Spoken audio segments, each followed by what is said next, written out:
चींटियां थी उसमें, ध्यान नहीं दिया, आग लगाई, सारी चींटियां जल गईं। और आपकी उसी आटे की 5 रोटियां बनाई और 5 भोग लगाई भगवान को, 5 खाई। पिछले जन्म में 5 रोटियां आपकी खाई थी, तो इस जन्म में 5 वर्ष तक आपका बेटा बनके मैंने रोटियों का हिसाब दे दिया। और इस जन्म में, पिछले जन्म में मैंने उन चींटियों को मारा था, आज वही चींटियां आपकी पत्नियां बन के आई, क्योंकि कंडे में आपके घर से ही मिली थी मुझे चींटियां, तो आप के घर से मिली, आपको पत्नी बनकर प्राप्त हुई। मैंने उन्हें मारा था, इस जन्म में उन्होंने मुझे मार दिया। वो तो भोग लगाया भगवान को, तो सबका एक जन्म में ही लेना देना हो, हिसाब किताब हो गया, नहीं तो ना जाने कितने जन्म लेके सबका अपना अपना हिसाब किताब चुकाना पड़ता। इसलिए कहता हूं, ये जो पत्नी है, पति है, बेटी है, बेटा है, ये सब कर्म दंड है। पिछले जन्म का हिसाब किताब जिसका जितना है उतना रहेगा, उसके बाद छुट्टी। कोई किसी की पत्नी नहीं, कोई किसी का पति नहीं, कोई किसी का बेटा नहीं, ये तो हमारा जितने दिन तक हिसाब किताब है सो हम हैं। पत्नी के संग हिसाब किताब बाकी है तो है, पुत्र के संग हिसाब किताब बाकी है, हिसाब किताब पूरा होगा, जाओ। कोई है? गीता में भगवान कहते हैं, जो तुम्हारा आज है वो, जो तुम्हारा आज है कल वो ही था किसी और का, होगा परसों जान किसका, यह नियम सरकार का। व्यर्थ गिलानी से भरा मन, व्यर्थ गिलानी से भरा मन, आंसुओं से धो रहे, अजन्मा है अमर आत्मा, भय में जीवन खो रहे। लेके खाली हाथ आए। अब आप कहते हैं गुरुजी हमारा बेटा चला गया, हमारी पत्नी चली गई। तुम्हारी पत्नी तुम लाए थे, भगवान के घर से आए थे तो पत्नी को लाए थे, तुम भी चलो, 7 जन्म की संगनी हो। बेटे को लाए, आप क्या लाए थे बताओ? सोना चांदी हीरा मोती कुछ नहीं, लेके खाली हाथ आए, जो लिया यहीं से लिया, और जो लिया नसीब से उसको, जो दिया यहीं कर दिया। जान कर दस्तूर जग का, ये दस्तूर जग का है, दस्तूर मतलब नियम। जान कर दस्तूर जग का, क्यों परेशान हो रहे, अजन्मा है अमर आत्मा, भय में जीवन खो रहे। जो है सो है, उसे नकारा तो नहीं जा सकता। पत्नी और पति ये कौन है? एक कथा में अक्सर सुनाता हूं, सुनाऊंगा तो समझ में आ जाएगा। एक पत्नी थी, वो गुरुजी के पास गई, गुरुजी गुरुजी आज पति ने बहुत मारा। गुरुजी बोले खाने को दिया कि नहीं? दिया है, सब्जी रोटी खाई मैं। गुरुजी बोले तो जा, चली गई। दूसरे दिन फिर आई, गुरुजी गुरुजी आज पति ने बहुत मारा, क्यों मारा? गुरुजी बोले खाना दिया? हां दिया। गुरुजी बोले जा। तीसरे दिन फिर गुरुजी गुरुजी बहुत मारा, पति बोले खाना दिया? दिया। गुरुजी बोले जा। बोले नहीं जाऊंगी। बताओ क्यों मारा? गुरुजी ने बोला बेटी वो तुझे इसलिए मार रहा है कि पिछले जन्म में तूने उसे मारा था। गुरुजी मैं समझी नहीं। तब गुरुजी ने समझाया, बेटी ये जो तेरा पति है ना, ये पिछले जन्म में तेरा बेटा था। बेटा? हां, तू इसकी सौतेली मां थी। सौतेली, तो ये तेरा सौतेला बेटा था। तो इसे बांध कर पटक देती थी पत्थर में, धूप में, इसकी पीठ लाल पड़ जाती थी, इसे तू गाल पे इतने थप्पड़ मारती थी, 4-4 दिन तो तूने एक बार इसे खाना नहीं दिया था। मरते मरते बचा था, केवल पानी पिया 4 दिन, छोटा सा था। तूने बहुत मारा, जितने थप्पड़ तूने पिछले जन्म में से मारा था ना, एक एक थप्पड़ को ब्याज सहित तेरा पति बनकर इस जन्म में तुझे मार रहा है। ये तेरे कर्म दंड है। तूने जो पाप किया है उसकी सजा तुझे मिल रही है। इसलिए दोष किसी को ना देना चाहिए। को ना काहू को सुख दुख कर दाता, निज कृत कर्म भोग सब भ्राता, सब अपने ही कर्मों का दंड भोगते, अच्छा या बुरा। बच्चे ने उपदेश किया तो वृत्तासुर वो चित्रकेतु को ज्ञान हुआ। चित्रकेतु अंत में पार्वती के श्राप से राक्षस बने थे, भगवान की कृपा से फिर आज उनका उद्धार हुआ। इंद्र के हाथों वृत्तासुर की मृत्यु हुई, भगवान ने कल्याण किया। यदा देवेषु वेदेषु गौषु विप्रेषु साधुषु धर्मे मयि च विद्वेषः सवः आयु विनश्यति। भगवान के एक परम भक्त का नाम था प्रहलाद। प्रहलाद के पिता बड़े दुष्ट प्रकृति के थे। चल बोल, तेरा भगवान कहां है? कहां तेरा भगवान? प्रहलाद जी बोले सब जगह। यदि सब जगह है तो मुझे क्यों नहीं दिखता? मुझे दिखना चाहिए। अच्छा एक बात बताओ, क्या ये जरूरी है कि जो चीज हो वो दिखे? जरूरी है? समुद्र में नमक होता है, क्या दिखता है? नहीं। नमक होता है, दिखता बिल्कुल नहीं। विधि होती है उसे निकालने की, उस विधि से निकाला जाए तो निकल जाता है।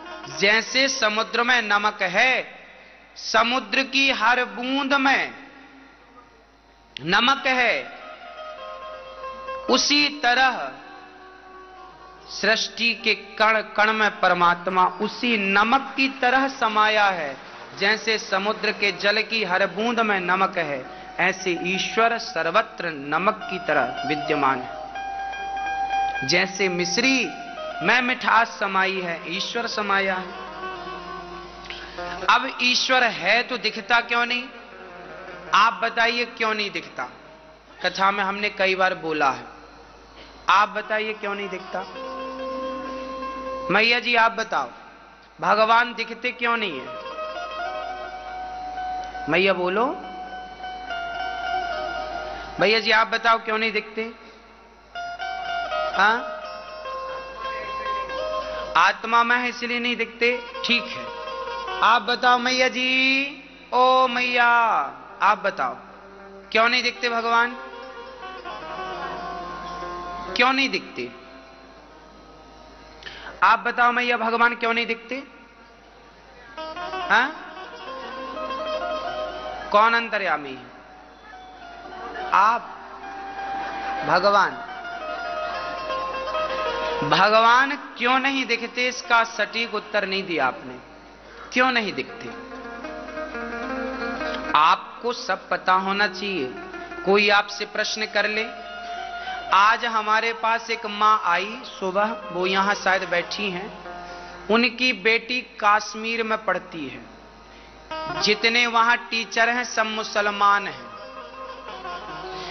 हिंदू बेटी से उन टीचरों ने कहा कि तुम हिंदू लोग, तुम कैसे बढ़े, तुम्हारा धर्म कैसे बड़ा है? यदि बड़ा है तो कैसे बताओ? वो लड़की की मां मेरे से आज पूछी कि गुरुजी आप बताइए, ताकि मैं अपनी बेटी को बता सकूं तो वो जवाब दे सके। कई बार हम जवाब देने की सामर्थ्यता नहीं रखते तो हम पर लोग हावी हो जाते हैं। इसलिए आप सत्संग करेंगे, अपनी संस्कृति को करीब से जानेंगे तो आप हर जवाब दे सकेंगे। मैंने उस लड़की से, उस मां से कहा कि मां आप अपनी बेटी को कहना कि हिंदू धर्म इसलिए सबसे श्रेष्ठ है क्योंकि हिंदू अहिंसा की बात करता है। अहिंसा ही परमो धर्म। व्याख्यान देने के लिए तो बहुत बातें हो सकती हैं, पर कम शब्दों में यदि एक बात को स्पष्ट किया जाए तो यही है कि हम अहिंसा के पुजारी हैं, इसलिए हम बड़े हैं। हिंदू बड़ा है, श्रेष्ठ है, क्योंकि हमारी मानसिकता सबसे ऊंची है, हम अच्छा सोचते हैं। इसलिए भारत विश्व गुरु था, आज भी है, आगे भी रहेगा। दुनिया को ज्ञान की किरण कहीं से मिली तो भारत से मिली है, जब जब मिली है तब तब भारत से मिली है, कभी भी। इसलिए भगवान कहां है? सब जगह है, दिखता क्यों नहीं? क्योंकि मिठास नहीं दिखती, क्योंकि समुद्र में नमक नहीं दिखता, ऐसे ही भगवान नहीं दिखते। देखना हो तो दूध में घी है, क्या दिखता है? नहीं। अब देखना हो दूध में घी देखना हो तो क्या करना पड़ेगा? दही बना के मंथन करोगे तो मक्खन आएगा, मक्खन को पकाओगे घी बनेगा। भाई दूध में घी है, दिखता नहीं है। क्यों नहीं दिखता? क्योंकि अभी उसकी विधिवत विधि नहीं की गई। जब विधि की जाएगी तो वो निकलेगा। ईश्वर है, दिखता क्यों नहीं? क्योंकि आप विधिवत वहां तक अभी पहुंचे नहीं जहां से वो दिखता। दूध में घी है पर दिखेगा कब? जब दही का मंथन। आप कहना क्या क्या बैक्टीरिया दिखता है? आपके हाथ में बैक्टीरिया होंगे अभी, हां या ना? मैया, ओ मैया, कहां? आपके पीछे वाली को जगाओ। चलो ये बताओ कि हाथ में बैक्टीरिया हैं, क्या दिखाई पड़ते हैं? नहीं। अब दिखाई नहीं पड़ रहे, इसका मतलब क्या नहीं है? हैं। तो देखना हो तो कैसे देखेंगे? एक यंत्र होता है जिसे माइक्रोस्कोप कहते हैं, सूक्ष्मदर्शी यंत्र भी बोलते हैं। उससे वो डॉक्टरों के पास भी होता है, साइंटिस्टों के पास भी होता है। उससे ऐसे ऐसे देखो तो बैक्टीरिया भी दिखता है, बारीक से बारीक परमाणु भी दिख जाते हैं, अणु परमाणु सब। बैक्टीरिया को देखने के लिए यदि यंत्र चाहिए तो क्या परमात्मा ऐसे ही दिखेगा? उससे देखना हो तो मंत्र का सहारा चाहिए, राम नाम का मंत्र चाहिए। ऐसे थोड़ी दिखेगा। अणु परमाणु तुमसे दिख नहीं रहे हैं, परमात्मा दिखेगा। इन आंखों में ताकत कितनी है मेरी मां, ये बैक्टीरिया तो देख नहीं पाती। तुम्हारी आंखें बैक्टीरिया नहीं देख पाती तो भगवान देख पाएंगी? बैक्टीरिया को देखने के लिए यंत्र का सहारा लेना पड़ता है, तो ईश्वर को देखने के लिए भक्ति का सहारा लेना पड़ेगा। और कुछ चीजें देखने दिखाने की नहीं है, कुछ चीजें अनुभव की होती हैं। कैसे? जैसे मां का बेटे से प्रेम है, क्या देखा जा सकता है? दिखता है? आज तक किसी ने प्रेम को दिखाया किसी को? देखो हम तुमसे प्रेम करते हैं, ये रहा प्रेम। दिखता? प्रेम को दिखाया तो नहीं गया, प्रेम के बारे में शब्दों में कह दिया गया है। हम तुमसे इतना प्रेम करते हैं जितना प्रेम चंदा चकोर में है, जितना प्रेम लैला और मजनू में है। प्रेम है। अच्छा, प्रेम का उदाहरण तुमने दिया है, प्रेम को नहीं दिखाया। लैला मजनू प्रेम का उदाहरण हो सकता है। राम सेतु भी प्रेम का उदाहरण है, सीता के लिए राम ने बनवाया था। ये प्रेम का उदाहरण तो हो सकता है, पर प्रेम का स्वरूप नहीं हो सकता। स्वरूप अलग चीज है, ये प्रतीक हो सकता। ताजमहल को प्रतीक मानते हैं, प्रतीक हो सकता है कोई भी।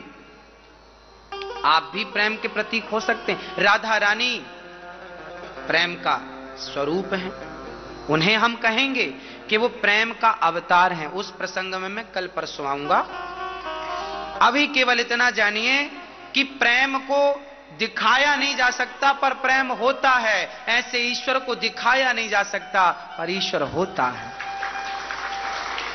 उदाहरण दूसरा, कमर में दर्द होता है, सिर में दर्द होता है, कंधे पे दर्द होता है, पेट पे दर्द होता है, पर दर्द को दिखाया नहीं जा सकता, दर्द का अनुभव किया जा सकता है। उसी प्रकार ईश्वर का अनुभव किया जा सकता है।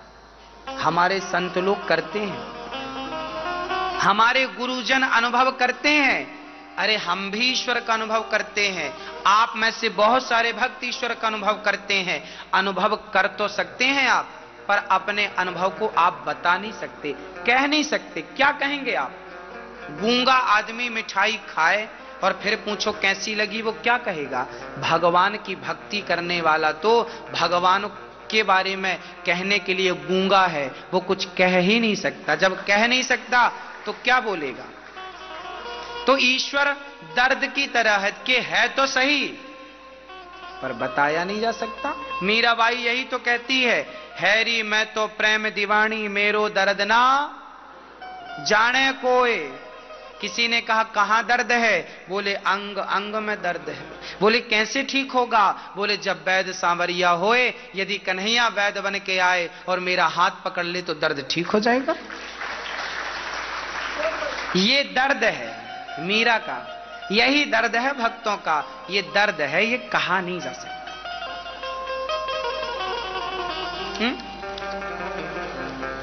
तो प्रहलाद ने कहा, सब जगह हिरण्यकश्यप ने कहा इस खंबे पे है क्या? हां, उठाकर खंबे पर जो प्रहार किया, खंबा टूटा, नरसिंह भगवान प्रकट हो गए। हिरण्यकश्यप भागना चाहा, पकड़ लिया। भगवान बोले अब कहां भाग रहा? बोले तुम कौन हो? नरसिंह बोले मैं तेरी मृत्यु हूं। हिरण्यकश्यप बोला मैं नहीं मरने वाला। क्यों? बोले मैंने ब्रह्मा से वरदान मांगा है, 12 महीने में किसी महीने नहीं मरूंगा। लो, भगवान बोले पंचांग देखता है कि नहीं? ये 13वां महीना चल रहा, पुरुषोत्तम महीना। पागल, अब तो मरेगा।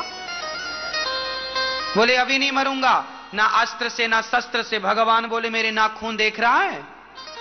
ये मैंने फैशन में नहीं बढ़ाए, तुझे मारने के लिए बढ़ाए।